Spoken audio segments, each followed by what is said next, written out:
Welcome to morning service of communion, where this morning we'll be picking up the lectionary reading for the gospel reading for this morning, which comes from John 12, which is a reminder of the story where, at least according to John's gospel, in Luke the woman is not named, but in John it's named as Mary, who comes and pours a year's worth of perfume on Jesus' feet and wipes them with her hair.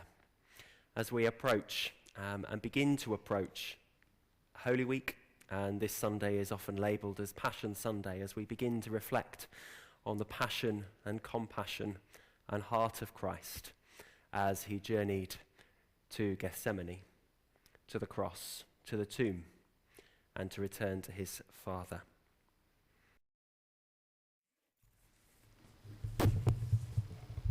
Mary anoints Jesus.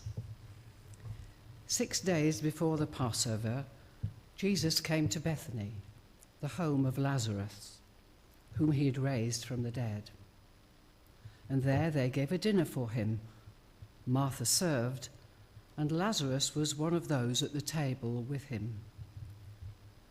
Mary took a pound of costly perfume made of pure nard, anointed Jesus' feet, and wiped them with her hair.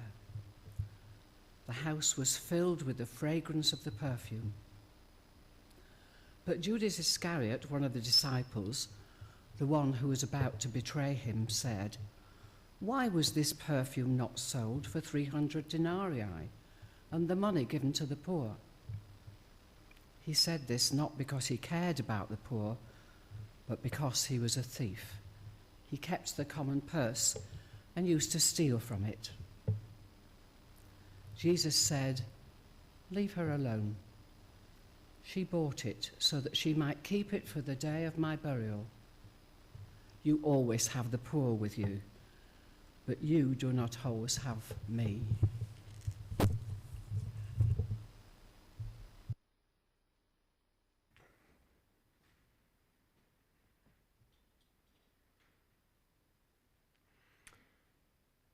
This morning I'm going to share with you two reflections on that passage, and this first one is entitled Pure Nard. A final time in Bethany, in old familiar company. Jesus, were your thoughts pierced through with knowing what you had to do? And did you clutch within your heart a world about to break apart? Or steady with a conscious will, a brimming cup so soon to spill? Lazarus sat next to you, so grateful and yet puzzled too. The dark thoughts of his tomb not quite extinguished by the rising light.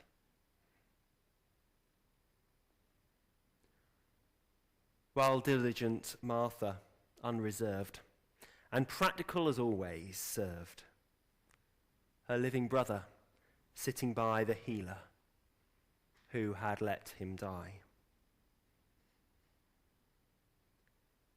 And round the table, sharing food those dear disciples loved and known, a band as close as flesh and blood, in whom the kingdom seeds were sown. Yet no companion understood the fullness of the fears you faced, until that generous sister, with a love learned from the Master, poured out a salve so precious that it seemed just like a waste.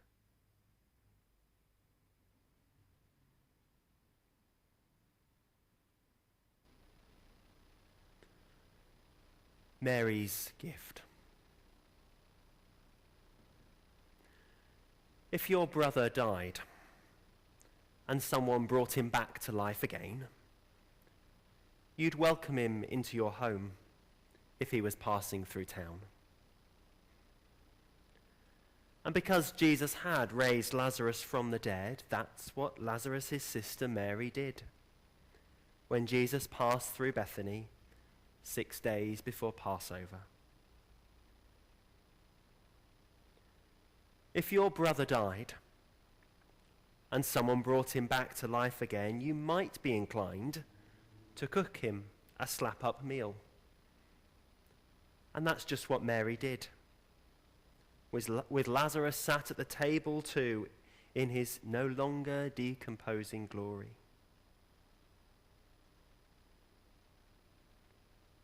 If your brother died and someone brought him back to life again, you might want to say thank you in the most obvious, generous, and over-the-top manner you could think of. That's why Mary brought a bottle of unbelievably expensive perfume, poured it all over Jesus' feet, and then wiped off those feet with her hair.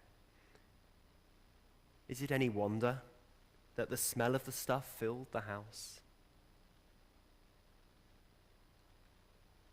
If, on the other hand, you were a greedy so-and-so, who also happened to handle the money for Jesus and his disciples, and was accustomed to borrowing a bit of it from time to time, you might say something reasonably religious sounding to object to that display of generosity and also cover your tracks. And so Judas complained, "That perfume, it's worth nearly a year's wages. Why didn't you sell it and give the money to the poor?"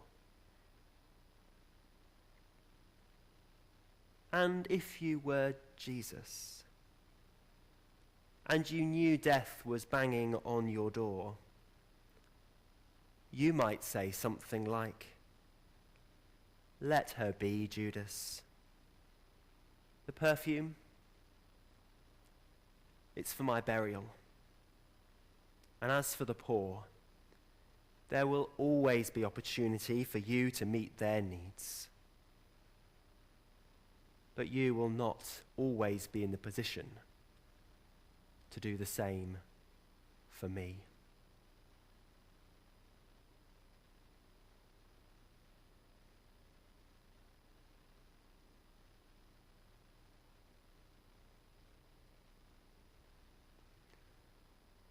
As I read that passage, I feel like, at least the way the gospel writer has written it, Jesus is suggested to have known his death was on the immediate horizon.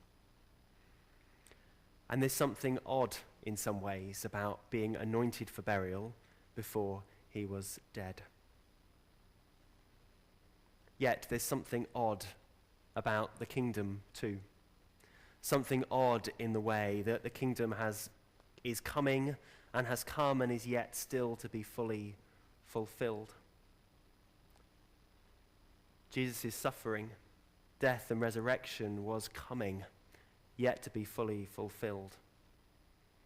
And for us today, this story of Jesus' passion, of Mary's lavish generosity, speaks to us of a kingdom that has come and is yet still being fulfilled.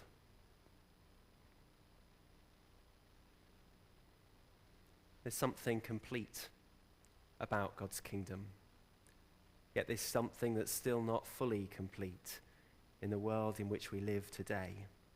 We know the fullness is coming, but we can also celebrate it has come.